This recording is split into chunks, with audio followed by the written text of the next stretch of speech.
Welcome to the Enlightened Misfits podcast, the space for entrepreneurs on a quest for unwavering certainty and purpose.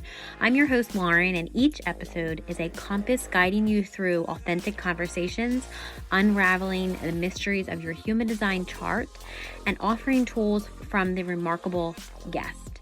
Join me as we embark on a journey to manifest greatness and create a life aligned with our deepest purpose. This is the space where misfits find their enlightenment. Welcome to the Enlightened Misfits podcast. Welcome back to the Enlightened Misfits podcast. I am your host, Lauren, and in today's episode, I have Jasper. He is a spiritual mystic. Welcome, Jasper. I'm so happy to have you here with us today. So kind of tell us a little bit about who you are, a little bit about where, your story, and kind of why you call yourself a spiritual mystic. Okay. Hi, everybody. Well, I'm from England, as you can probably tell from my accent, and I'm 60 now, but I've always been different. Right the way back, I remember even being at kindergarten, just feeling different from the other kids, and that's just always stuck around. And when I was younger, I kind of followed my joy, which was music. I was a musician, but I was also making a living out of being a music promoter in London. But, I always had this itch that I couldn't scratch. And towards the end of my 20s, I suppose I kind of had like a minor kind of a breakdown. I just felt that things just weren't working for me and something needed to change. And before that time, I think this was just growing up in the 70s in England. We had to be very hard and tough. And I was just suppressing any kind of thought that I was a spiritual person, and just saying that whole thing was just ridiculous and silly. And once I kind of accepted that in myself, and I began to meditate, actually that was the thing, was meditation, and just the openness that I started to feel, and the self-acceptance from meditation. I just got in touch with something that I couldn't deny, just a feeling of goodness and of that, even though I couldn't explain it, that life is good, and I wanted to explore that more. Yeah, I love that. Thank you. And so, eventually, calling yourself a spiritual mystic, it sounds a bit pretentious. I'm aware of that, but it's probably about 5 years ago, when I was in my mid-50s, I just kind of realized, what, that's kind of what I am. It's what I am. I for the longest time, going right back to the 90s, I've had these like very original kind of spiritual downloads. It's like I've just known stuff, and I've talked about them with other people, and they go, "Well, where did you read that?" And I said, "Well, nowhere. I just kind of know it." And they say, "What, your guides told you?" And it's, "No, I don't have any guides. Not that I know about. It's my subconscious. I'm just discovering stuff, deeper aspects of my own psyche." And I kind of realized I'm just not like other people. Other people are carpenters or bus drivers, and I'm a mystic. Yeah. I was gonna say, I love how you kind of just own who you are, and I think that that's the biggest. I feel like that's the biggest thing right now is, whoever you think you are, or, consciously, unconsciously, that relationship between I should say, the conscious and versus unconscious. I feel like that's really, really important. So initially, you say that you kind of always knew this. Would you say that you were always seeking enlightenment? And then, back in the 90s, like you said, would you say that you finally listened to your inner voice, and like what shifted in that once you started listening to that inner voice? Yeah, I think I've always been a seeker, even before I realized that I was. I was in a tremendous amount of just resistance, because I had a very unhappy childhood and very unsupportive parents. I'm not blaming them, they just were doing their best. Right. But it must have been very difficult for them, because there's nobody like me in my whole family. They're all just like total normies, 100% complete normies. Yeah. And I got kicked out of home when I was 17, and I thought, what am I going to do? My dad hadn't given me any preparation, nothing at all. And so I actually went off and joined the army. I joined the British Army, volunteered, and did 3 years, and then realised it wasn't for me and got out. But even then, I remember having conversations with my friends in my 20s when I was in the music business, and I would always ask these uncomfortable questions, and it would just annoy people. And there was just something about me that I couldn't not do it. It was like, well, I just wasn't content with just following the party line, or just quoting something that one of my friends learned in his philosophy class. I would always, if something didn't feel right, I would just question that. And so, yeah, when I kind of had this minor breakdown, I realized I just had to try something new. And actually, before that, when I was still in the music biz, a friend had, a woman that used to work for me on one of the doors in one of my clubs. She was an astrologer, and she gave me a reading, and I just kind of suffered it, because she was, working for me, and she was a nice lady, and she said, wow, you have a really spiritual chart, and you're going to be a new age healer. And I thought, I almost, kind of just balked at that. I thought, oh God, I don't want to be one of those. Uh, God knows why, it was just this kind of trying to be macho to protect myself. But Right. yeah, eventually when this breakdown happens, as everybody does, where if you have any common sense, you try something new. And yeah, that's what happened. I found a spiritual teacher very quickly. And he really helped me. And so, yeah, I kind of I started to accept myself, and realize that this feeling of always having felt different, it was something in my subconscious. And I'm also a hypnotherapist, and I just really love the subconscious. I just love the fact that it refuses to deviate from its mission. It's only the conscious mind which is worried about what other people are going to think of me, which kind of screws everything up really, and doesn't listen into the inner wisdom of the subconscious. So I finally started to listen. Yeah. Well, I was going to say, I think a lot of people, everything that you said, I feel like a lot of people listening to this are going to definitely resonate. It's one of the main reasons why I wanted to name my podcast something different, because, everybody always has a special niche, or like, it's always in brand. And as much as mine is in brand to who I am, I feel the same way as you did. I always felt like I've always been that kid that was curious, that would ask questions, probably uncomfortable questions, or people, couldn't really answer the questions that I had, of like, why is this way? And I always had there's always a deeper, I always got surface level answers, and I never accepted them. I always wanted to be like, there's something deeper to that. There's something deeper to that. Even my husband now, I'll ask a question and he's like, it's not that deep. And I'm like, but it is. I feel like there it is. I don't want a surface level answer. I want the answer that I know, that I know to be true. So, when you say when you work extensively with the subconscious mind, can you kind of explain for somebody that doesn't know what the subconscious mind is versus conscious? Like, what is the difference? I should say, like, what's like the relationship that you see, and like, how can this be the key to healing and transformation? Well, the subconscious mind really is are programmed by God, if you like, whether you believe in God or not, or programmed by nature. Like we kind of have in the Hindu religion, they call it our dharma. It's just kind of what we are. Like you're a Pisces or a Leo, or with a certain kind of rising. So all of that is coded into the subconscious. And the subconscious really, it doesn't have a choice. The choice is a function of the conscious mind.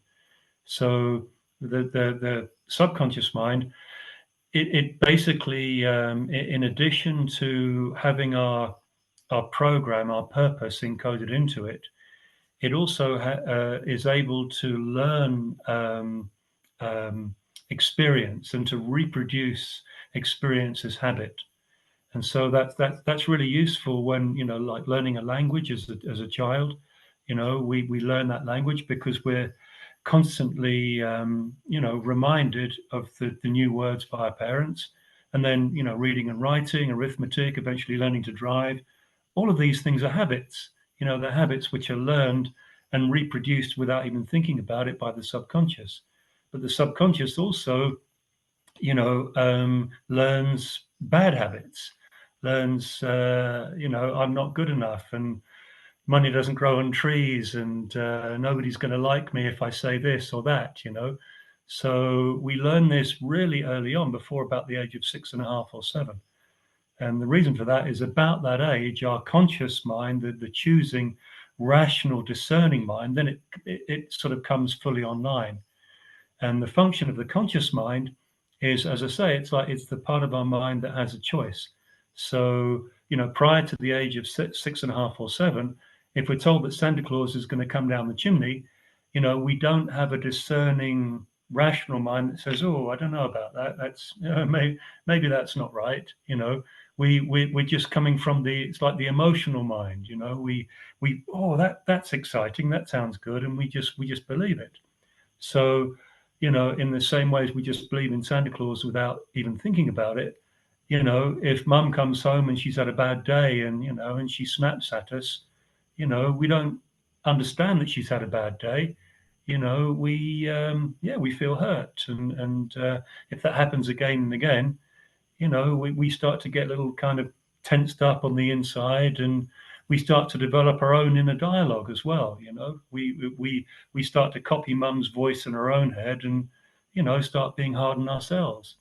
So really the dynamic between the two is supposed to be that the conscious mind, which is the masculine part of the mind, is supposed to be able to like really listen into the subconscious, which is the feminine part, and to kind of serve it and honor it, and go, "Oh, right, okay, I'm doing this and I'm doing that, and maybe that's not right," and to kind of shepherd us to better behavior.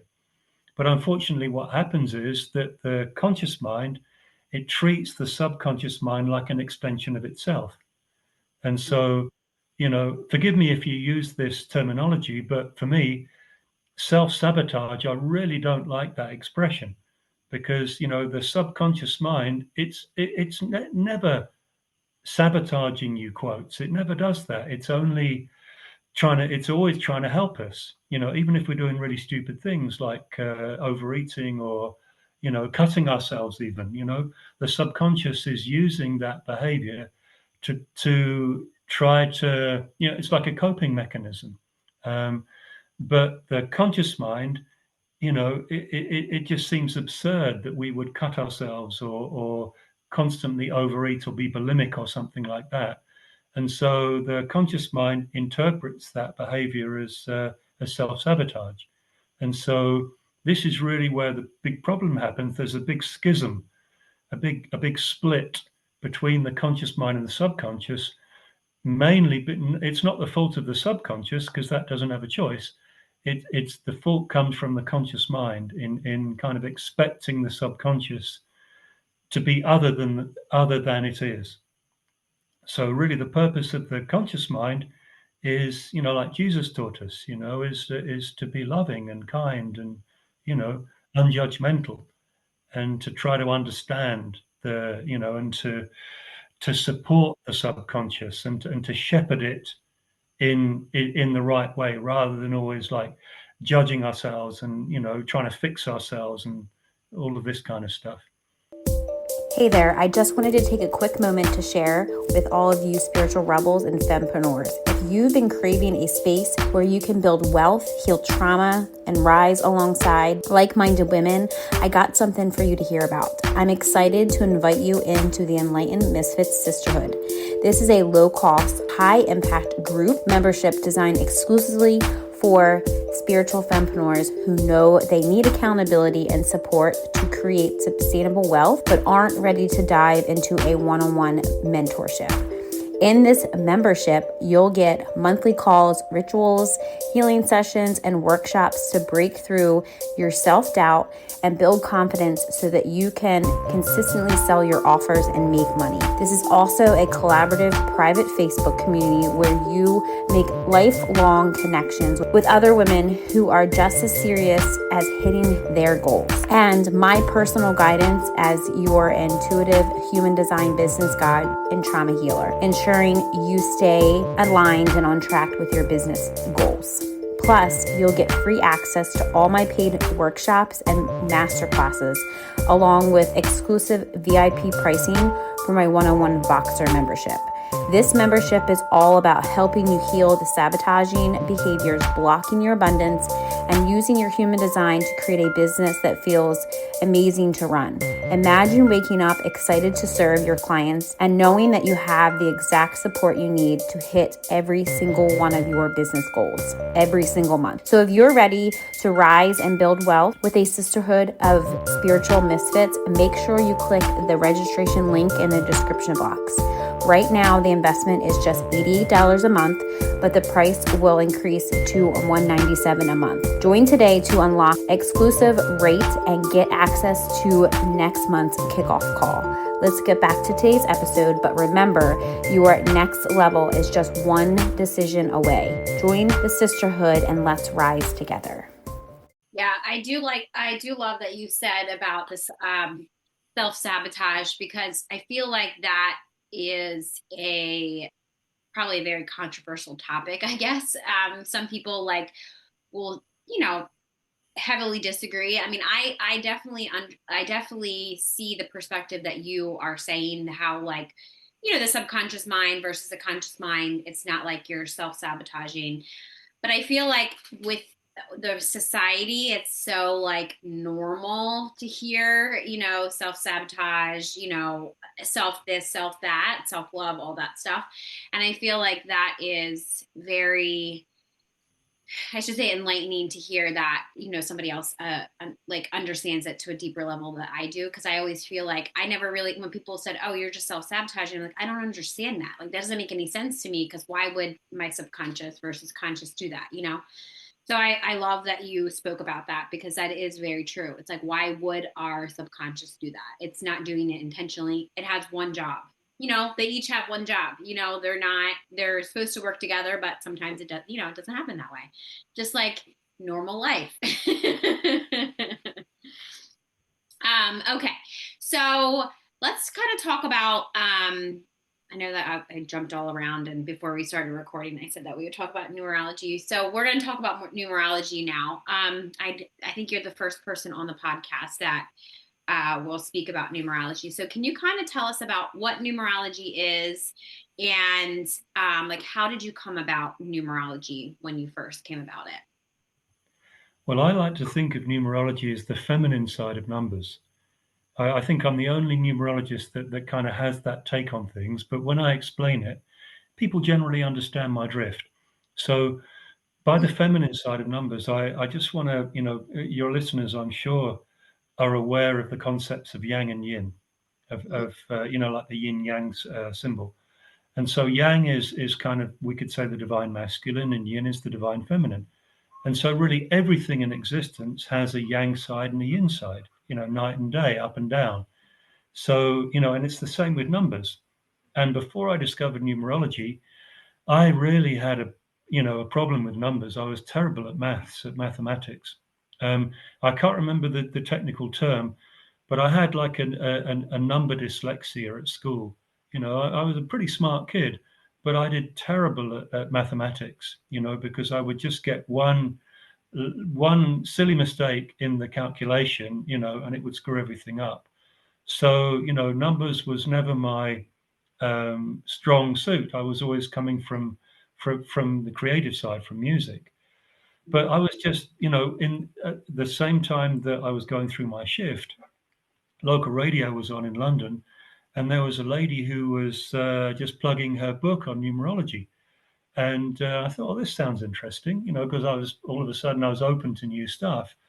And, the DJ was inviting people to call in. And so this lady could just do some sample readings on these people. And they were all saying, "Oh my goodness, that sounds really accurate." So I was sold. I went out and bought her book, and I didn't think much of her book. I thought it was just, it was okay, but my interest was piqued, and I just went out and I just, really went to town and started to buy some, big thick numerology textbooks and basically taught myself. And after a while, I was kind of giving readings for friends and family, and then they were telling other people about me. And after about a year, because that's the way it was back in these days, people watch a couple of YouTube videos and call themselves a numerologist. But back 30 years ago, we were a bit slower. So after about a year, I thought, right, I'm ready. I can start charging for readings now. And I became a pro in 30 years ago, 1995. So what I mean by the feminine side of numbers is that in like the masculine side of numbers is or one, two, or three, any of the numbers, they're just units of measurement. They're very kind of dry and boring, I think. But the feminine side of numbers, it's like, well, how do the numbers make you feel? What is the symbolic meaning of the numbers? So all of us, even if we're not a numerologist, we refer to the boss as the number one and the second in command as the number two. And we say two's company, three's the crowd, right? So that basically is telling us the meanings of the first three numbers. One is the boss because it leads the numbers, it starts the numbers. So one is confidence because it stands alone, it's being alone, it's the leader. Two comes next. Two, when two people get together, it's like it's an intimate situation. So twos are really good listeners. They don't want to be leaders, they want to be supporters and helpers. They're the diplomats. And threes are, so one is like the main masculine, two is the main feminine. Masculine and feminine come together, they have a baby, that's the three. So three is like creative, and it's the child. It's fun, it's playful, it's sociable, it's can be a drama queen, fun, playful. So each number really from 1 to 9, I like to think is the logical progression of the one that comes before it.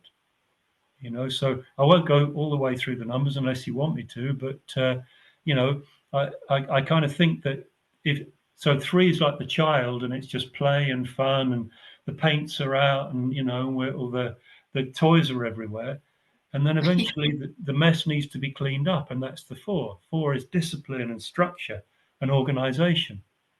So yeah, and it just continues all the way through to 9. 9 is the final number, and so really, what could that would have to indicate if you're looking at like archetypal energies, symbolic energies, what would be the very highest energy, the final energy that human beings can aspire to? And it's compassion. Like 9 is compassion, it's unconditional love and selflessness. And it's really interesting if you look at the life paths, which is all the numbers in the date of birth added together and reduced to a single number, of Gandhi, 9, Bob Marley, 9, Mother Teresa, 9. So yeah, really interesting. I was gonna say I'm 9. What life path are you? 9. How are you?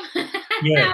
Yeah, Did you say you're a 9 too? I'm a 9. Yeah. Oh, cool. Oh, welcome to the club. Yeah,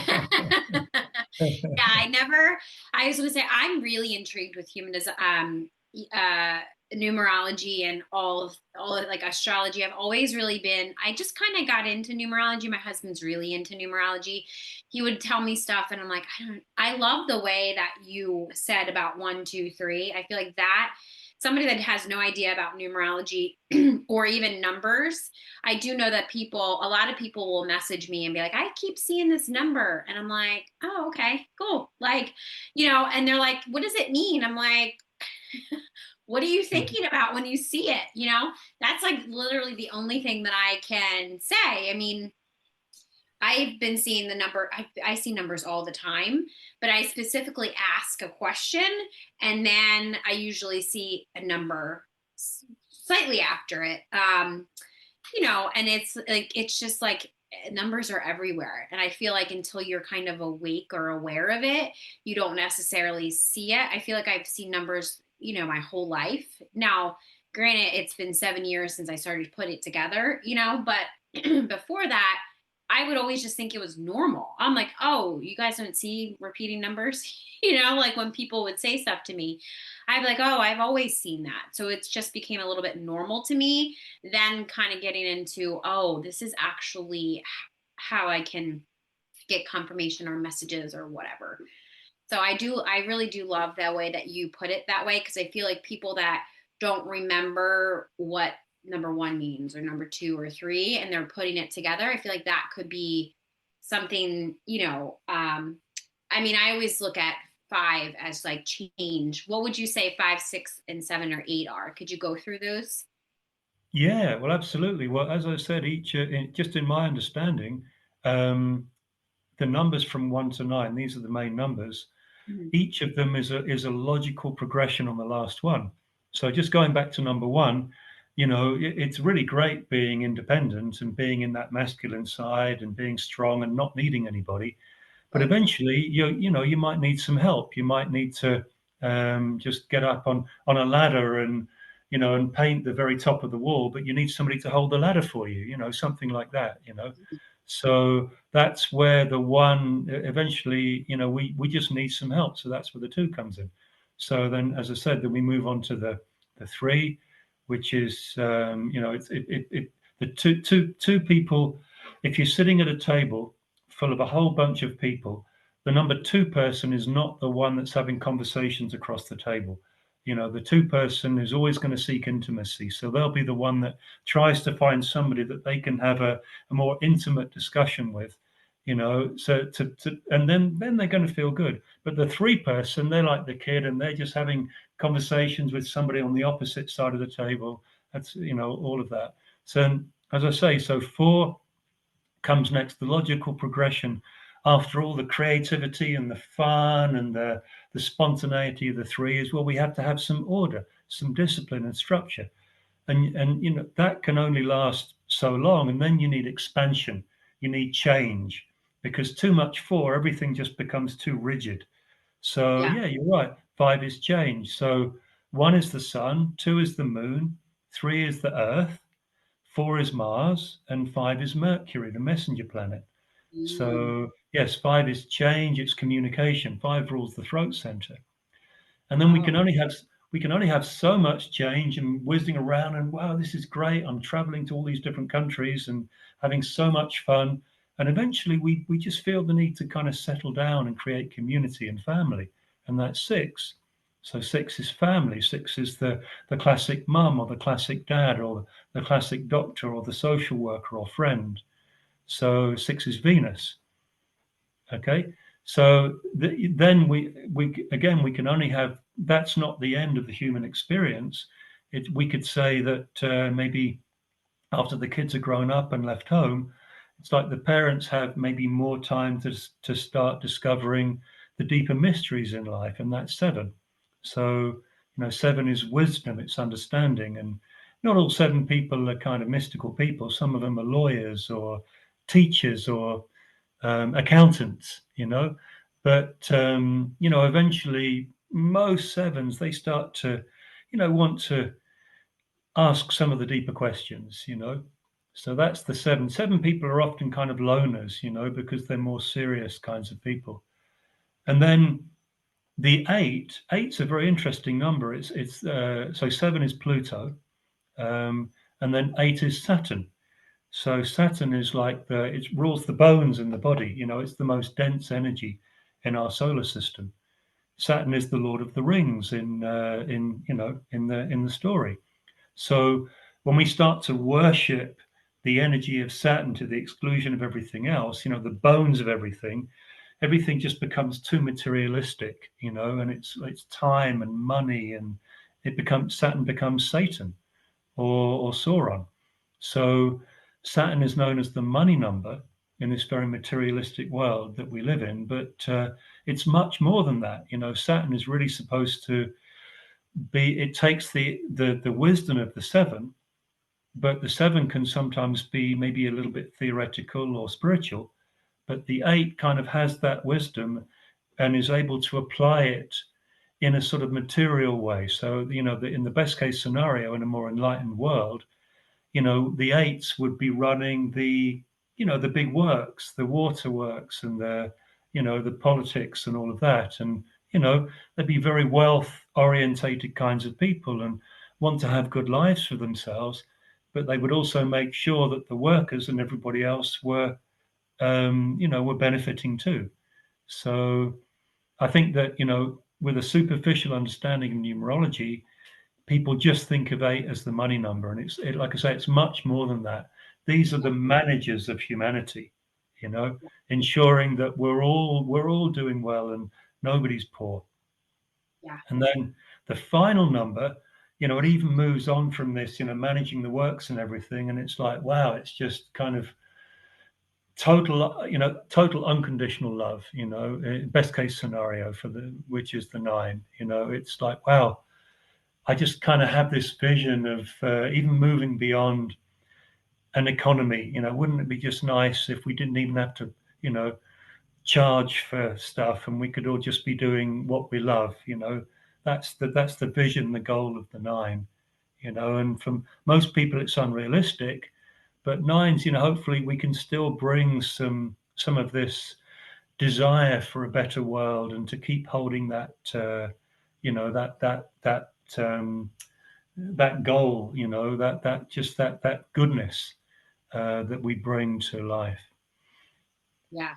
Just to say, yeah, thank you it makes sense of why I kept this whole week I was seeing 555. I mean, with Mercury going in retrograde, me working on communication with like different things and just change. Like I've always resisted change before, and now I lean into it and it feels less heavy, and I just know that the one thing that's always consistent in life period is change. So learning all of that, it's so much easier to be like, oh, I need to change my communication, or I need to communicate better, or, I need to focus on speaking or my throat chakra or whatever. So thank you for going through all of that. Cause I feel like people that are listening to this are going to be like, oh my gosh, like having so many, I've had just in the amount of, the 5 minutes that you talked about it, I'm just like, oh, okay, that makes sense. Oh, okay. So thank you for that. Oh, thank you. Yeah. It's very I just maybe, simple, I and just wanted, oh, sorry. it's okay. I was going to say I like very simple and easy thing. Like, even if you don't even know what numerology is, I feel like just from listening to you speak, I feel like people are going to be like, oh, I can kind of get into this. I can kind of understand it a little bit better because obviously you're doing very simple things, but I feel like that is a start, especially if you want to learn more, Yeah. they'll work with you. But numerology, if people want to kind of get a little basis of what it is and how it can help them. Absolutely. Yeah, it's a really fun thing once we start to understand it. One thing I wanted to say, just in case there are any 9s out there who are wondering which planet is associated with 9, it's Jupiter. So there you go. Yeah, Yeah. that's a lucky planet. Yeah, yeah. It makes now that you say that, it makes so much sense because I feel like I can't remember what zodiac sign rules my planet Jupiter, but maybe it's Taurus. I could be wrong. But it makes sense of like when Pluto goes in, or not Pluto, when Jupiter goes in retrograde, it's actually an easier time for me, I feel like, energetically versus not. And then when you said about the 9s, when 9s are all about compassion, love, and it always made sense of why it was so hard for me when I started my business to charge people, because I just wanted to do it because it's what I felt like felt good to me. But I can't tell people, bill people, I'm sorry, I'm not associated, I'm not paying for this or whatever. Obviously to live in the 3D world, you have to pay bills. I get that. But, now when you had said that, it makes a lot of sense because it is coming from a place of doing something that feels good versus feeling like I have to do it kind of thing. So there is actually a lot of nine life paths. I'm connected with a lot of nine life paths. So there's a deeper reason there. But every time I ask people their astrology or their, life path number or, their human design, there's a lot of eights and nines. So I know that people relate that 888 or like the number eight to money, but it is definitely a deeper. They are the managers of society. They Mm, should mm. be anyway. Yeah, Like you yeah. said. Yeah, that's awesome. Before we wrap up, is there one last nugget of wisdom that you can give somebody that might feel maybe uncertain or afraid, um, living their, own life or their own experience? Maybe they're on the edge of a spiritual awakening or they're just uncertain. Is there something that you can leave them to think about? Goodness, I would say develop a more intimate connection with nature. I would say the trees in particular are just there, and they're really there for our benefit. You know, they're not just breathing out oxygen and we're breathing out carbon dioxide for them. If you go and sit under a tree, or you put your back against a tree, or you hold a tree, if you're willing just to be patient and to switch your phone off for a while, eventually you're going to start to notice a response from the tree. You really, you maybe won't feel it the first time, but if you're patient, after some time, you're going to feel a kind of you're going to just feel better inside yourself. And there's something about trees and nature in general that, forgive my language, but they love our shit. They love our stuff. So it's like I've had cats before in the past. Don't have one now, but I've seen, like, when a mother cat is cleaning up after the kittens, she will even kind of eat the poop of the kittens, and it's just, and I kind of remembered that when I really started to connect with nature. And I thought, wow, it's like nature and trees in particular, it's like they love our shit. It's not that we should go out and start screaming in nature and screaming out our pain. Don't do that. That's not nice. But, like, just whatever we're feeling on the inside, the hurt, the anger, whatever, if we can just kind of just have a feeling that we're just giving it, without screaming and shouting or and cursing or anything like that, but just we're just giving it to the tree or giving it to the sky, but particularly to the tree. And there's just this feeling of, like, the tree wants it, because there's something in the purpose of nature where they kind of recycle our shit. I just think, we're not even recycling our actual shit properly. We're sending it off to horrible sewage farms, and it's being treated with chemicals and everything. And I think that one of the problems with humanity is that we're just not dealing with our shit properly. Whether it's the actual physical stuff or the emotional stuff. You know, and so nature is there really to help us to handle our emotional poop. And so that would be one of the first things I'd say, is just discover for yourself, because you have to discover it for yourself, not just some guy telling you. But you will find out if you're willing to do this. Maybe just go down and lay down in the garden on the ground and let your body touch the ground, and just kind of have this willingness to just surrender and give your anger or your hurt or your sadness to nature. You'll feel it, just, wow, this is the best therapy I could ever have, and it's free. Yes.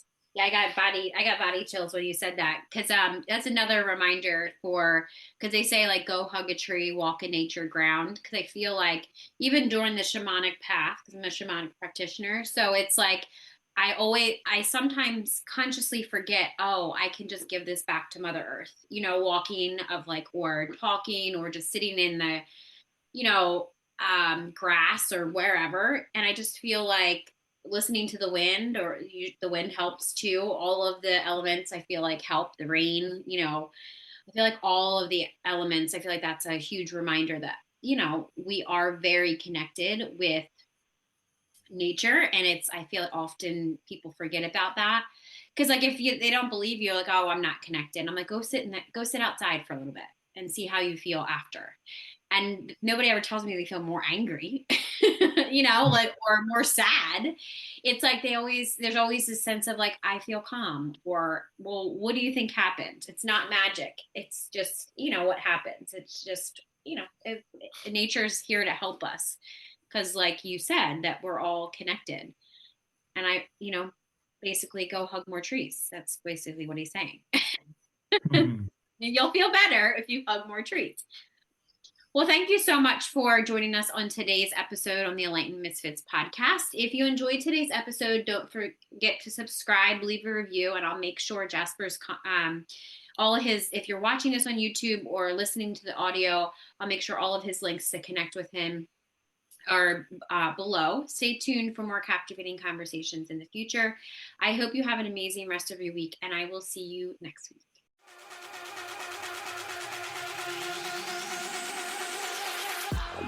Thank you for joining us on another enlightening episode on the Enlightened Misfits podcast. If you are a current or inspiring to be fempreneur, suffering from the fear of being seen and or feel very triggered when you're building your business, reach out to me at the Mermaid Light about my Rich and Resilient Biz Baddies. This is a collective text message Voxer support group designed to help you heal your triggers and turn imposter syndrome into bad bitch energy. If you resonate with our conversations and insight, don't forget to subscribe, rate the show, and leave a review. Your feedback fuels our mission. Remember, your journey to unwavering certainty and purpose is ongoing. So please make sure you stay connected with us on social media. Keep manifesting greatness in your life. Until next time, this is Lauren from the Enlightened Misfits podcast. Stay enlightened, stay inspired, and keep manifesting your extraordinary path.